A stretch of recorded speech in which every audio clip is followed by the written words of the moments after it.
How's it going, everyone? Welcome to Byte Brewmaster. So I wanted to go over object-oriented programming in Ruby. OOP is the paradigm that is the most popular one. It goes for Java, JavaScript, C++. You'll see it all over. The other one that's kind of rising up is functional programming. I like functional programming, languages like Erlang, but they're very different paradigms. So if we want to create an object, we should probably explain what it is first. So if you think of the world, it's full of people. Each person is their own being, and they have their own name, their own age, and they're just, they have their own life story, right? So each person you see in the world is their own being, and that's what we are doing. We have a blueprint of people, and then we can create a person, and they can call different methods, and you can change the names and the age and maybe the favorite food, and then of course they're going to get older and those types of things. So in order to do that, we'll go class person. We'll type in end. That'll encompass everything we're about to put in here. Initialize. So each person, when you call on this class, this line is going to be the one that actually gives it all of the input it needs. So we're going to say name. Each person has a name. That makes sense. And an age. Then we're going to put right here, name equals name. It looks weird at first, but age equals age. So all that's doing is saying, hey, we have this object, and we want to pass in, when we create it, a name and an age. So we would say right now, we could say, hey man, person one is, we're going to call this class, see, we're calling the class, we're going to say new, because we're going to create a new one, right, make sense, and then we're going to add a name, so we'll just say Bob, and Bob is, let's say 89, because Bob's here to learn, good for Bob. So now we have this person that is saved into, we have Bob, who's 89, who's saved into the variable person1. So here's something cool we can do. We can actually create a method. So this is something that you can call on an instantiated object. And that sounds like, what? Basically, we can call this method on person1 because we have created a new person using the class person. We created them, they're brand new, and we gave them a name, which is right here, the name, and we made sure that that name will equal name, and that age will equal age. You could technically change these around to something else if you wanted to, but it's good for just good coding practices, and it just makes sense. It's name and age. You can make it Pop-Tart and pizza if you really wanted to, but that's not what it's about. It's about keeping it clean, concise, and that way you know what you're doing. So these, I mean, yes, they make sense. That's what you should go with, but it could be anything. If you were feeling absolutely crazy, you could do that. You could go wild with it. So we will define a method, and we'll call it just introduce. Keep it simple, and we'll hit end. That way everything inside will be inside this little block of code here. And we can just say, we want to introduce this person. So we will say puts. That's how you write to the console, is it puts. It's, you want to put it on there. You want to print it. You want to puts it.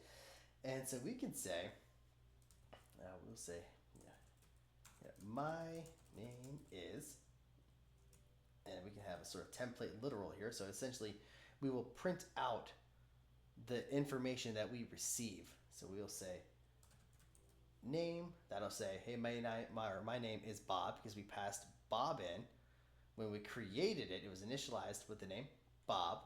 And when we call introduce on person one, it will pass Bob from here to here.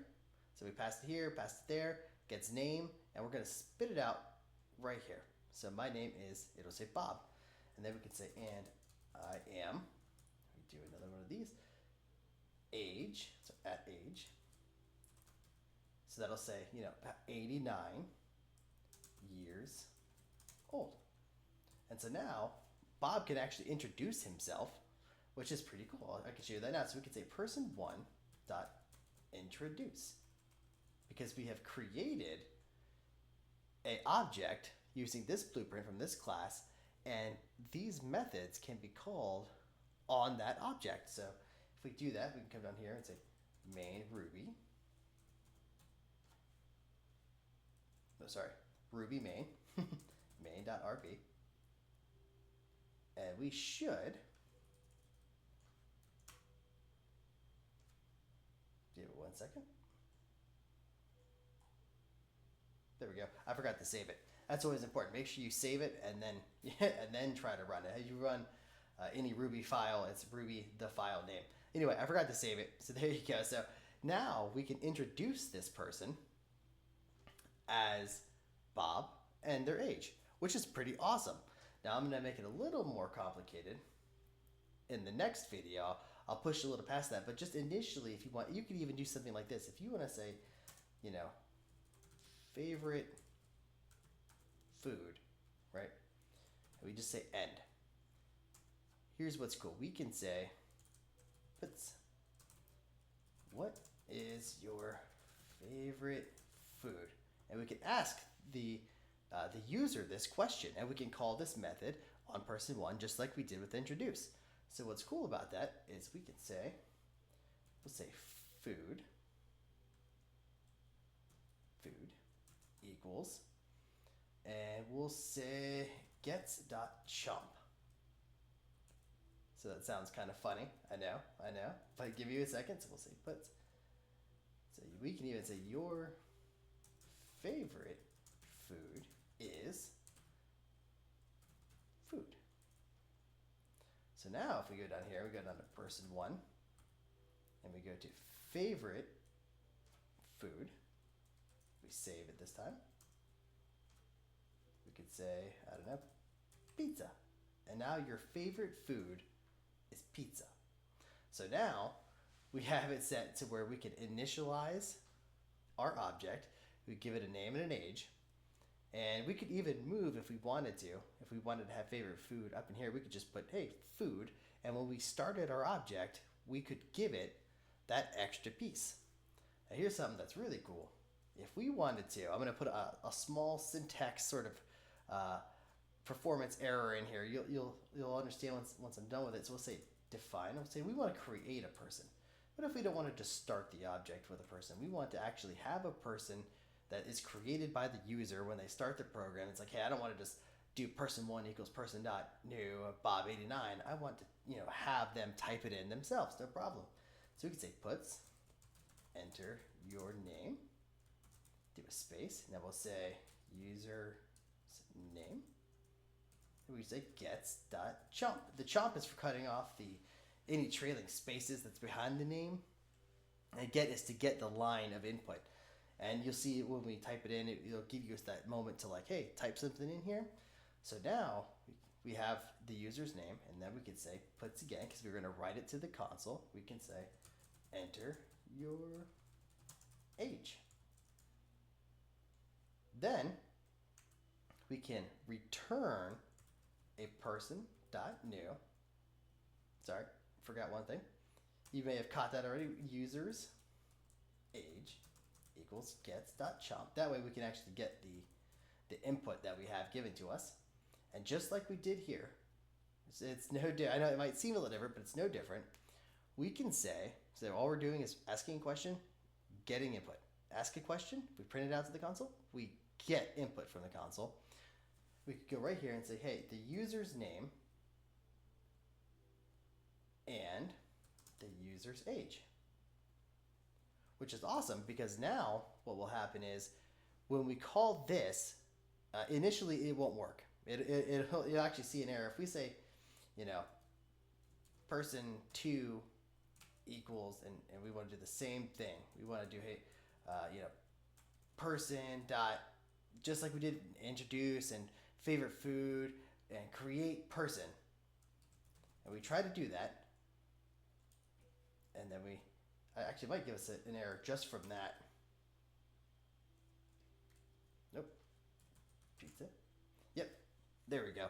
So what happened is we are trying to call a method that would be called on a class instead of like the method to favorite food or introduce.